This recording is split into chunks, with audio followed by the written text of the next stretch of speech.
உலக தரத்தில் எத்தனையோ துறைகளில் எத்தனையோ விஷயங்களில் முன்னேற்ற பாதையை நோக்கி நம்ம போயிட்டு இருக்கோம். அப்படி இருக்கிறப்போ விவசாயத்துறையில் மட்டும் தொழில்நுட்ப ரீதியான முன்னேற்றம், தொழில்நுட்ப ரீதியான வளர்ச்சி இதெல்லாமே வேண்டாம் அப்படின்னு நம்மளை நாமே சமாதானப்படுத்திக்க முடியுமா?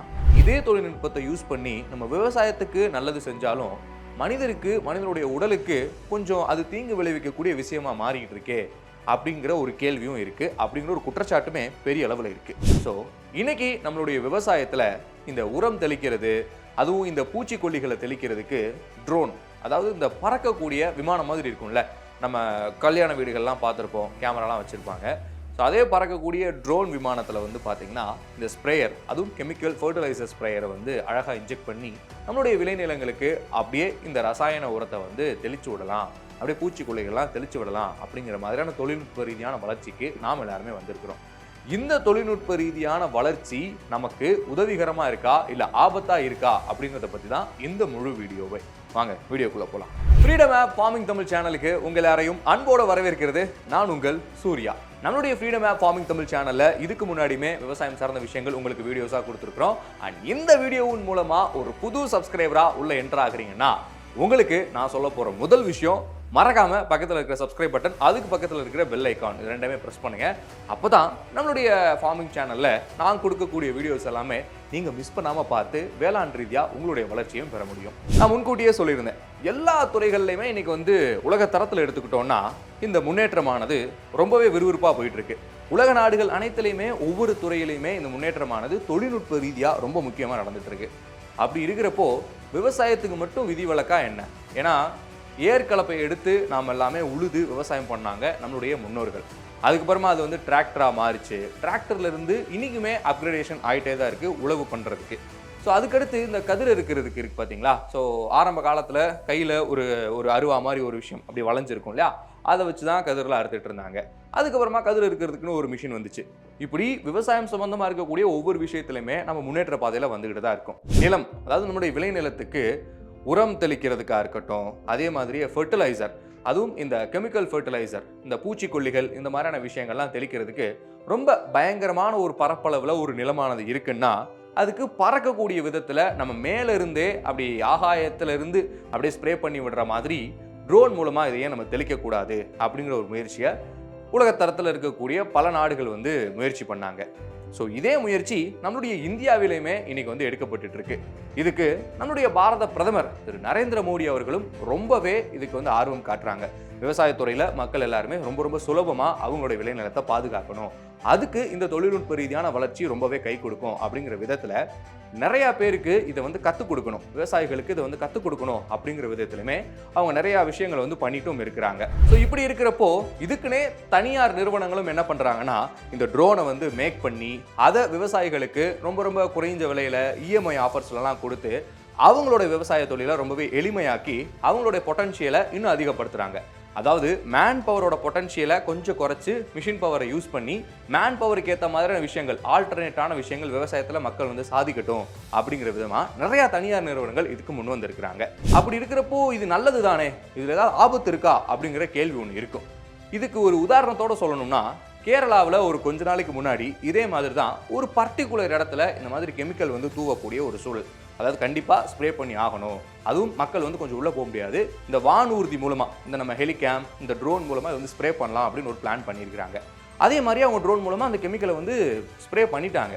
பட் அன்ஃபார்ச்சுனேட்டாக என்ன ஆயிடுச்சு, அது காற்று அடிக்கிற காரணத்தினால அந்த கெமிக்கல்ஸ் எல்லாமே ஸ்ப்ரெட் ஆகி அங்கே இருக்கக்கூடிய குழந்தைகளுக்கு சுவாசத்தில், அதாவது மூச்சில் பாதிப்பு ஏற்படுத்தியிருக்கு. அதே மாதிரி நிறைய குழந்தைகளுக்கு ஸ்கின் அலர்ஜியும் ஏற்படுத்தியிருக்கு. இது குழந்தைகளுக்கு மட்டும் இல்லை, மனிதர்கள், அதாவது கொஞ்சம் அடல்ட் பீப்புள்லாம் இருப்பாங்க இல்லையா, அவங்களுக்குமே இந்த கெமிக்கல் ஆனது இந்த சின்ன இன்ஃபெக்ஷன்ஸை வந்து ஏற்படுத்தியிருக்கு. இப்படி இருக்கிறப்போ இதே மாதிரியே ரொம்பவே ஹை வால்யூம் இருக்கக்கூடிய கெமிக்கல் ஃபர்டிலைசர்ஸ், அதாவது ரசாயனம் கலந்த உரங்களை நாம இந்த ட்ரோன் மூலமா அப்படி ஸ்ப்ரே பண்றோம் அப்படின்னா அது விளைநிலங்களுக்கு அது தன்னோட வேலையை, அதாவது பூச்சிகள்ல இருந்து அதே மாதிரி மற்ற இன்ஃபெக்ஷன் டிசீஸ்ல இருந்து அதை காக்கிறதுக்கு உதவிகரமா இருக்கும். மற்றபடி இந்த காத்து அடிக்கக்கூடிய திசையில மக்களை நோக்கி போச்சு, மக்களுடைய சுவாசத்துல போச்சு, மக்களுடைய உணவுப் பொருட்கள்ல போச்சு அப்படின்னா அது அவங்களுக்கு தீங்கு விளைவிக்கக்கூடிய ஒரு சூழல் தானே. இதையும் நாம வந்து ஏன் கணக்கில் எடுக்கக்கூடாது அப்படிங்கிற மாதிரியான ஒரு கேள்வியும் இருக்கு. ஏன்னா விவசாயம் அப்படிங்கிறதே இயற்கை சார்ந்த ஒரு விஷயம் தான். ஆனால் அது இயற்கை சார்ந்த விஷயத்தில் அதிக அளவில் நமக்கு வந்து லாபம் வரணும், அதிக அளவில் நமக்கான மகசூலானது இருக்கணும் அப்படின்னு சொல்லிட்டு கெமிக்கல் கலந்த சில உரங்களையும் சில பூச்சிக்கொல்லிகளையுமே நாம் நம்மளுடைய விளைநிலத்தில் பயன்படுத்துகிறோம். அதில் மாற்றுக்கிறதே கிடையாது. இருந்தாலும் இயற்கை ரீதியாக விவசாயம் பண்ணுறவங்களும் இன்னைக்கு தேதியில் இருக்கிறாங்க. அதாவது இயற்கை உரம், மண்புழு உரம், இதே மாதிரி இயற்கை சார்ந்த பூச்சிக்கொல்லி, இந்த மாதிரி ஆல்டர்னேட்டாக பண்ணக்கூடியவங்களும் இருக்காங்க. இப்போ பக்கத்து விளைநிலம்னு எடுத்துக்குவோமே, ஒரு விளைநிலத்தில் வந்து பார்த்தீங்கன்னா இயற்கை சார்ந்த விஷயங்கள் பண்ணுறாங்க, இன்னொரு விளைநிலத்தில் கெமிக்கல் ரீதியான விஷயங்கள், அதாவது ரசாயன உரம், இந்த மாதிரியான விஷயங்கள் மூலமாக விவசாயம் பண்ணுறாங்க அப்படின்னு வச்சுக்குவோம். இப்போ இந்த கெமிக்கல் ரீதியாக பண்ணக்கூடிய விவசாயி அவருடைய விளைநிலத்தில் இந்த ட்ரோனை யூஸ் பண்ணி கெமிக்கல் சார்ந்த விஷயங்கள்லாம் ஸ்ப்ரே பண்ணுறாருன்னு வச்சுக்கோங்க. அது தப்பி தவறியாவது இந்த இயற்கை சார்ந்த விஷயங்களை விவசாயமாக பண்ணிட்டு இருக்கிறாங்கல்ல, அவங்களுடைய விளைநிலத்தில் போய் அது பாதிப்பை தான் ஏற்படுத்தும். அப்படி இருக்கிறப்போ இந்த கெமிக்கல் அவங்க அந்த இயற்கை சார்ந்த விஷயங்களை விளைவிக்க, அதாவது வளர விடாது. இப்படி 2 விதமான பிரச்சனைகளும் இருக்கு. இதுக்கு என்ன சொல்றாங்க, இதுக்கெல்லாம் தீர்வு என்ன அப்படின்னு பார்த்தோம்னா, நான் முன்கூட்டியே சொன்னதுதான், விவசாயம் அப்படிங்கிற ஒரு தொழிலே இயற்கை சார்ந்தது.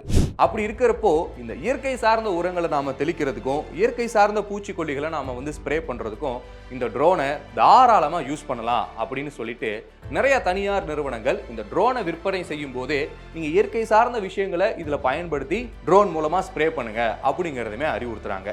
ஸோ இதுதான் இயற்கை சார்ந்த விஷயத்துக்கு நாம் அடுத்தடுத்த கட்ட தொழில்நுட்ப வளர்ச்சியை நாடி போகிறது தப்பே கிடையாது அப்படிங்கிறது தான் நிறையா விவசாயம் சார்ந்த வல்லுநர்களாக இருக்கட்டும், விவசாயம் பண்ணிட்டு இருக்கக்கூடிய மக்களாக இருக்கட்டும், அவங்க எல்லாருமே சொல்லக்கூடிய ஒரு கருத்து. இதே மாதிரி இந்த ட்ரோன் வந்து ஆட்கள், அதாவது நகரப்பகுதிகளில் அப்படி பறக்குது, அதுவும் இந்த கெமிக்கல் ஃபெர்டிலைசரோட கொஞ்சம் பறக்குது, அதாவது விளைநிலமும் நகரமும் கொஞ்சம் பக்கத்தில் இருக்குன்னா அங்கே இருக்கக்கூடிய மக்களுக்கு கண்டிப்பாக அது வந்து பாதிப்பை ஏற்படுத்தும் அப்படிங்கிறதுமே நிறைய நபரோட கருத்தாக இருக்குது.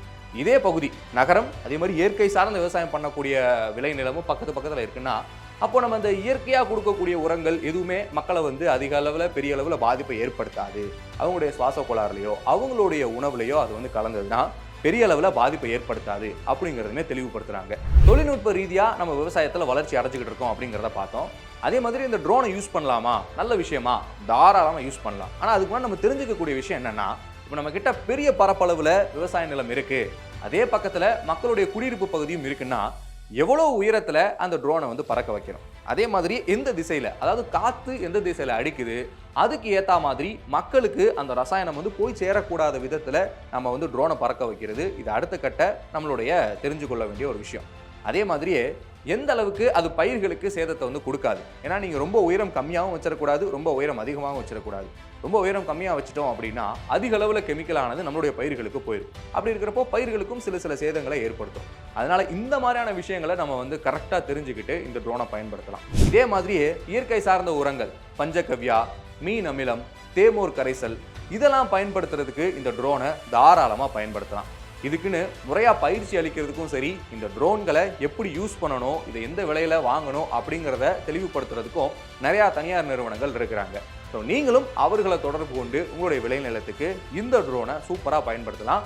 ஸோ நான் சொன்ன விஷயங்கள் எல்லாமே உங்களுக்கு வந்து கண்டிப்பாக ஒரு தெளிவை கொடுத்துருக்கோம் அப்படிங்கிற நம்பிக்கை எனக்கு இருக்குது. ஸோ நீங்களும் ட்ரோனை தாராளமாக தெரிஞ்சுக்கிட்டு முறையான பயிற்சி எடுத்து பயன்படுத்துங்க. ஸோ இந்த ஒரு வீடியோ முழுக்க உங்களுக்கு வந்து நிறைய யூஸ்ஃபுல்லான விஷயங்களை கொடுத்துருக்கோம். நம்மளுடைய ஃப்ரீடம் ஆப் ஃபார்மிங் தமிழ் சேனலில் இதுக்கு முன்னாடியுமே விவசாயம் சார்ந்த விஷயங்கள் உங்களுக்கு வீடியோஸாக இருக்குது. நம்மளுடைய ஃப்ரீடம் ஆப்லையுமே வந்துட்டு பார்த்தீங்கன்னா உங்களுக்கு personal finance, business and farming சம்பந்தமாக 950க்கு மேலே கோர்சஸ் இருக்குது. ஸோ மறக்காம ஃப்ரீடம் ஆப்பையும் நம்ம கீழே இருக்கிற லிங்கை பயன்படுத்தி டவுன்லோட் பண்ணுங்க. வாழ்க்கையில் அடுத்தடுத்த கட்டத்துக்கு நகர்ந்து முன்னேறிட்டே இருங்க. தொடர்ந்து ஒரு சூப்பரான வீடியோவில் வந்து சந்திக்கிறேன். அது வரைக்கும் ஒரு குட்டி சாட்டா பாபாயோட கிளம்பிக்கிறது நான் உங்கள் சூர்யா. பாய், டேக் கேர்.